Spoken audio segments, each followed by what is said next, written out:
IndusInd bank जो अंतिम stock जिस पर अश्विनी की नज़र थी, प्रकाश एक बार अगर आप उस पर नज़र डालें, नतीजों के आसपास इस स्टॉक पे आपको एक अच्छा ट्रेड का मौका मिलता है। 9 तारीख को नतीजे हैं, यानी 2 दिन केवल बाकी है।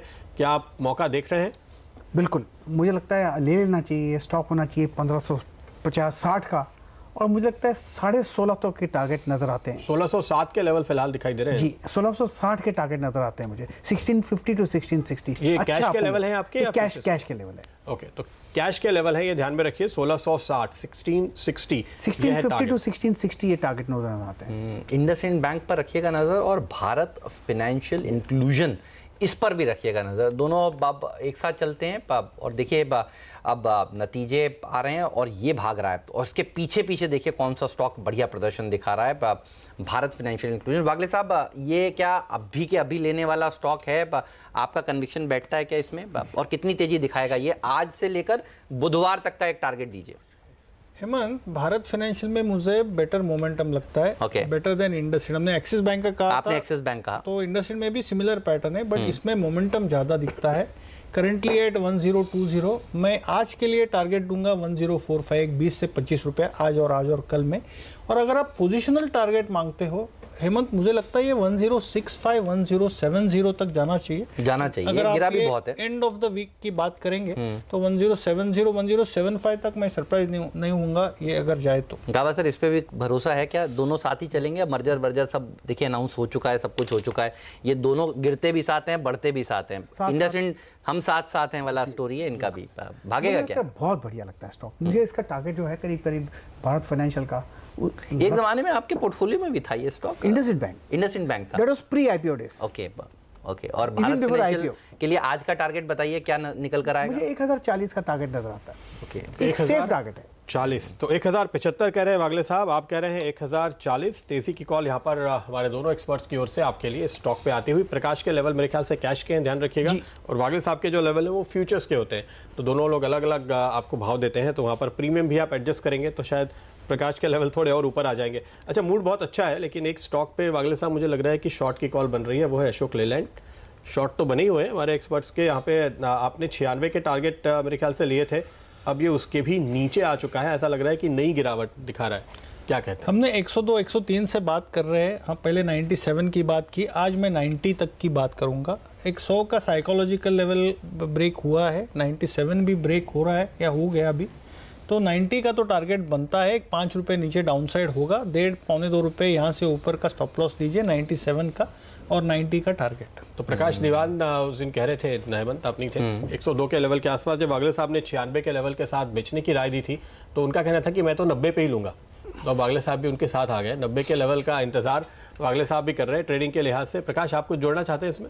जी, हमने लास्ट वीक हमने बात की थी, मैंने कहा था कि शायद 85-90 जोन है, वहाँ पर संभल सकता है। पक्का नहीं कि वहाँ पर संभलेगा, लेकिन वो जगह है संभलने की। अगर वहाँ आता है, अगर वहाँ पर बाई सिग्नल मिलता है तो शायद एक खरीदारी का मौका मिलेगा, लेकिन वहाँ तक जाने की कोशिश कर सकता है 85-90 जोन। ऑलराइट, तो इस पर रखिएगा नज़र। और देखिए मार्केट की तस्वीर टिका हुआ है, लेकिन ऊपरी स्तरों से थोड़ा सा नरमी देखने को मिल रही है। गैप अप क्योंकि काफ़ी खुल गया, तो अब थोड़ा सा कंसोलिडेट कर रहा है मार्केट। जितने बढ़ने वाले शेयर शुरुआत में थे, याद करिए हम कह रहे थे एक गिरने वाले शेयर के सामने 5 बढ़ने वाले शेयर हैं, अब रह गए 3। तो ऊपरी स्तरों पर थोड़ी बहुत प्रॉफिट बुकिंग आपको देखने को मिल रही है। भारत फोर्ज में तो दबाव है ही। अशोक लेलैंड देखिए आगे, और कच्चे तेल में बढ़त से बर्जर पेंट में करीब 1% की नरमी। जस्ट डायल जैसे कमजोर स्टॉक भी ढीले कारोबार कर रहे हैं। और ना सिर्फ भारत फोर्ज, याद करिए हम कहते थे मदरसन सुम्मी भी फिर आज चलने में दिक्कत करेगा, देखिए, और वहां पर भी 1% की गिरावट देखने को मिल रही है। नेस्ले में थोड़ी सी दबाव के साथ कारोबार हो रहा है, और वागले साहब ने लिख दिया है मैरिको तेजी करेंगे। वागले साहब बताइए क्या लेवल? एक फ्रेश ब्रेकआउट मैरिको में आ रहा है हेमंत, बिल्कुल तेजी करेंगे। प्राइस और वॉल्यूम ब्रेकआउट है।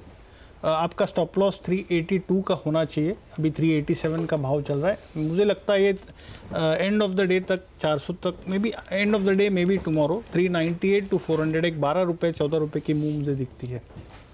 400 रुपए तक के लेवल, 400 से 398, ये टारगेट आप ध्यान में रखिए मैरिको के लिए।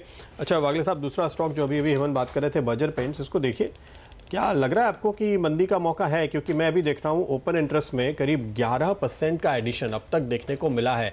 आज वॉल्यूम यहाँ पर काफ़ी ज़्यादा दिख रहे हैं वायदा कारोबार में, और वो जो पोजीशंस बन रही हैं वो दरअसल मंदी की तरफ बन रही हैं। प्रदीप बिल्कुल है, हालांकि मैं ये स्टॉक में ज़्यादातर इंट्राडे कॉल देना प्रिफर नहीं करता, ये पोजिशनल प्ले बेटर होता है, बट नहीं मुझे लगता है ये 312 तक तो जाना चाहिए। अभी 321 का भाव है, आप 3 से 4 रुपये का स्टॉप लॉस ले, 325 का स्टॉप लॉस, 312 का टारगेट, यहाँ से एक 9 से 10 रुपये डाउन साइड है। 9 से 10 रुपए की गिरावट यहाँ देखने को मिल सकती है। देखिए और कौन से स्टॉक्स हैं जो कमज़ोर हो रहे हैं और जहाँ पर हम पोजीशन बनते हुए देख रहे हैं। कावेरी सीड्स एक स्टॉक होगा जहाँ पर 5% के करीब पोजीशन बनी है। SRF देखिए यहाँ पर करीब 7% के आसपास का बिल्डअप देखने को मिला है।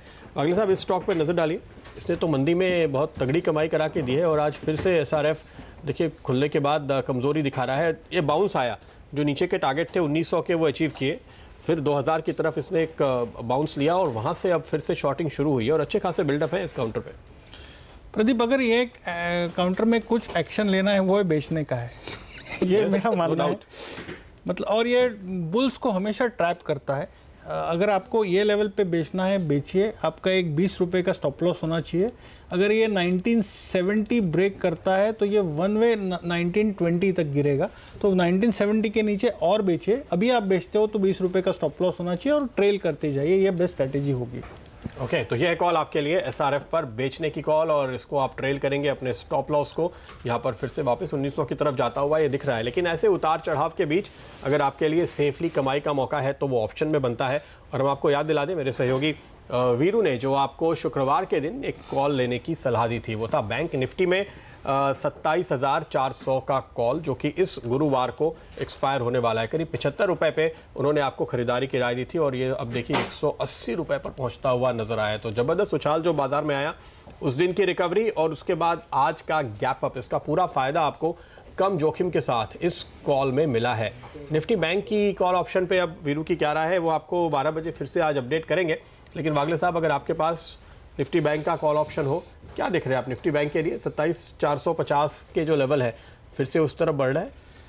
प्रदीप ये हो सकता है कि एक 101 पॉइंट की करेक्टिव मूव आ सकती है, बट मेरा मानना ये 27,600-650 तक आज के दिन में नहीं, अगर आप 1 से 2 दिन की बात करेंगे, मैं वहाँ तक की बात करूँगा। मेरे लिए 27,400, 27,600, 700 की रेंज है।